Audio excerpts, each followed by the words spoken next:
Alright everyone, today I'm going to show you the standard steps I use to pre-flight this 1975 Piper Arrow 2. This particular model has the 200 horsepower Charlie 1 Charlie engine, fuel injected. Also has the backup gear extender, which we'll have to take care of during the pre-flight. So join with me and learn something. Okay, now in the cockpit, I should add that one thing that's critical to any pre-flight is a good checklist. The checklist I use is actually loaded on my smartphone. I typed it up and entered it in, and this way I don't have to fumble with the paper list when I'm walking around outside the aircraft. So, the first thing you do when you get in the cockpit is you check that the control locks are removed. This aircraft does have control locks. We typically only ever use them when we're across country, parked outside, not in the hangar. So they're removed. Next we come in and we check the hobs and the tach time. And so our ending tach time is 764.9, and we check that over here, and as you can tell it is 764.9. So we've done those two items. Then we move on to checking our papers. Like all aircraft in North America, this aircraft requires airworthiness and registration, operating instructions and limitations, and weight and balance information to be legal. Airworthiness and registration is down here. The operating manual and weight and balance limitations are in that book that you can see back there underneath the green tarp that we keep on the hat rack. The next thing we do is make sure that all electrical switches are off in this aircraft. On the 430, this is 1. On the King, 2. 3 on the King. DME's off. The 396 always stays off, and the transponder's off. Those are all the electrical switches on this aircraft, as well as the master switch down here. We do not have an avionics master switch in this aircraft. That's one reason we have to make sure all these individual items are off before we do anything else. So all the switches are off, the radios are off. Next we check that the mixture is all the way leaned back to idle cutoff, which it is in the down position. Next we check that the magnetos are in the off position over here. You can see where you put the key in. Also that the gear handle is down on this Piper Arrow. Okay, handle is down. Next we turn the battery on. What we're looking for here is 3 green indicators. If the lights are green, the gear is clean. Also we check that the fuel indications are where we expect them. This aircraft should have full tanks, so we'll check visibly outside as well. That's the only thing we need to do with the battery on, so we'll go ahead and turn the battery off. Next we check that the flaps are down. This aids really in pre-flight. When we walk around, look underneath, by turning the flaps down like this, we can make sure that it's easier to inspect underneath than if the flaps were up. Check that the flight controls are clear, which we'll also do later during run-up, which will not be part of this video. Also, we'll check that the trim indicator is in the neutral, and it's usually not after you fly, so we move this wheel a little bit, and it's now in the neutral position. Check that the ELT is armed. This aircraft is equipped with a 406 megahertz ELT, and that's all for the inside. Okay, looking at the aircraft starting on the right side, we zoom in, we'll be checking these flaps indications like this. Now closer to the flap, this looks okay. Underneath the aircraft, checking this other part of the flap. Now we'll check the aileron. And free movement here. I like to lift it up like this all the way, because when I go underneath like this, it's much easier to check that the pins are in. Got my finger on this pin right here. That's in all the way. Also, you can see that the pin on the far side of the wing is also in all the way. Now as you finish with the flap and the aileron right here, you come around to this side, and what you want to check is the wingtip light. Make sure that's okay. Come down this way, you always want to check, make sure everything's okay on the leading edge of the wing. When you get to the fuel area, you want to make sure that the tie down is removed, which would be right there. You also want to visually confirm your fuel quantity.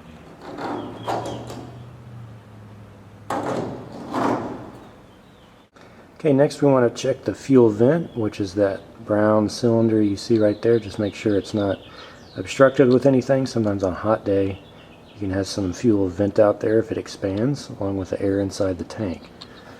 We want to actually do a fuel sample.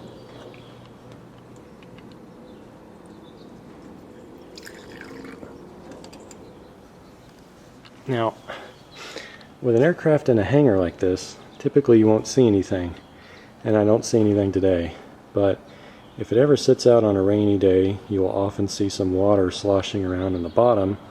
The water sinks to the bottom of the fuel cup because it's heavier and it sinks. But it looks okay today. Now on a rainy day, it's not uncommon to have to do this 5 or 6 times to get all the water out of the bottom of the fuel, and that's happened to me. But today we're good.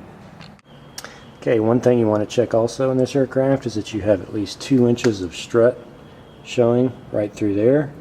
And you also want to make sure that this little pin over here is in the right position. Let's see if I can show it to you guys. This little pin is what's holding the whole gear apparatus in place. And it looks like it's good. Alright? So we want to look for anything else over here, any damage to the brake line, anything like that. Go back and check my checklist.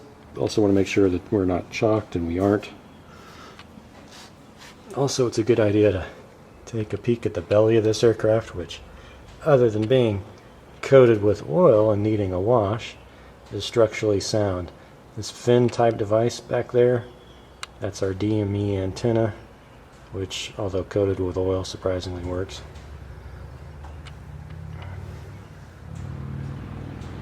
Also, here are our air vents on the wing. Those are clear, so we're good. That encompasses the right wing part of the inspection. Okay, so the next part of this inspection is to check the right windshield, make sure that's clear. Also, we want to check the right side cowling, make sure these things are secure, which they are.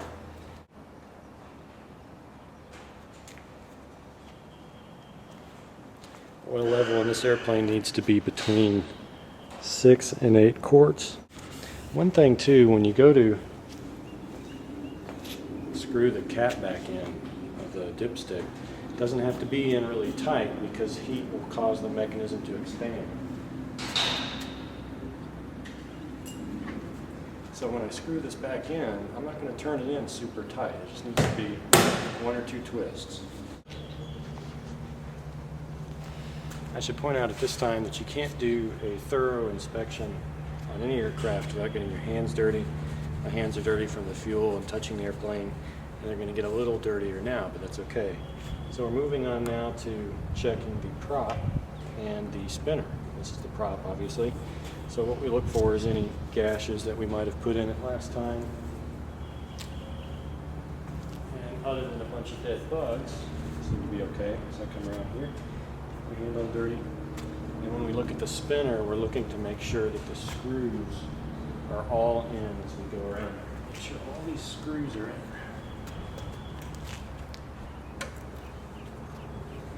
And we're good. Okay, moving on, we want to make sure that the engine cooling is unobstructed, that we don't have any nests built back in here. Cowl scoop here, which looks good. The landing light isn't broken, although down here we want to make sure that the tire is properly inflated. Make sure we have some space here in the cylinder. Something to check also up here, as I refer back to my checklist, is the alternator belt, which looks good. No tie downs in the nose area, and we do not. You'll notice this bar here. This I'll remove once I pull the airplane out of the hangar. Vent over here, make sure it's clear, let some air in there. Never get quite as much out of here, but make sure that what you do get. Remove the backup gear extender cover, pitot tube cover, which I've got right here. One other difference on the left wing is the stall warning tab, which I test by making sure it moves freely in the airstream like this.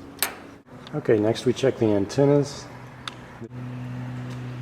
Antenna here, that's 2, 3, 4. This is the 406 megahertz emergency locator transponder antenna. Also antenna back here up on the tail. So the empennage inspection begins with the air inlet, which is right here. Next we check the stabilator, make sure it moves freely. This is the trim tab, make sure it moves in the same direction as the stabilator. This is the rudder. We don't push on it during inspection, we just make sure that it looks okay. Underneath here are the cables to move the rudder. It can be difficult to see sometimes in this camera. We also check the nav light or beacon up here.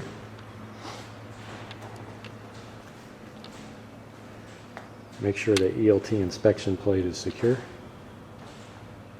and that the tow bar is stowed in the baggage compartment, which it will be once I pull the plane out. Thanks for watching.